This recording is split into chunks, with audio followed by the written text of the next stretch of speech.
मोठी बातमी मुंबईतनं हाती येते। उद्या मुंबईमध्ये महायुतीच्या नियोजन समितीची एक महत्त्वपूर्ण बैठक होते। आगामी विधानसभा निवडणुकांच्या तयारीच्या दृष्टीने ही बैठक अतिशय महत्त्वाची आहे। निवडणुकीच्या तयारीसाठी महायुतीकडून एका समितीची स्थापना करण्यात येते।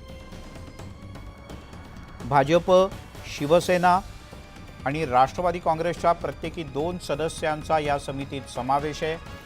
मुख्यमंत्री आणि दोन्ही उपमुख्यमंत्र्यांच्या विभागनिहाय सभांसाठी या समितीची बैठक होते। तुषार उपनवर आपले प्रतिनिधी आपल्यासोबत आहेत। तुषार, या बैठकीत कोणकोणत्या गोष्टींचं नियोजन केलं जाणं अपेक्षित आहे? प्रामुख्याने आपण पाहिलं असेल तर विधानसभा निवडणुकीसाठी जे आता समन्वयासाठी ज्या संपूर्ण राज्यभर बैठका होणार आहेत, त्यापैकी पश्चिम महाराष्ट्र असेल, उत्तर महाराष्ट्र असेल, मराठवाडा असेल, कोकण प्रांत असेल किंवा मुंबई असेल, या भागांमध्ये बैठकांचं आयोजन करत असताना मुख्यमंत्री आणि दोन्ही उपमुख्यमंत्री यांच्या बैठकांसंदर्भात अनेक आमदारांकडून या ठिकाणी मागणी केली जात असते। त्यामुळे आता त्यांच्या बैठकांचं नियोजन करण्यासाठी एक प्रसाद लाड यांच्या अध्यक्षतेखाली एक नियोजन समिती तयार करण्यात आलेली आहे। त्यामध्ये भाजपाचे 2 सदस्य, शिवसेनेचे 2 सदस्य आणि राष्ट्रवादीचे 2 सदस्य असे सदस्य असणार।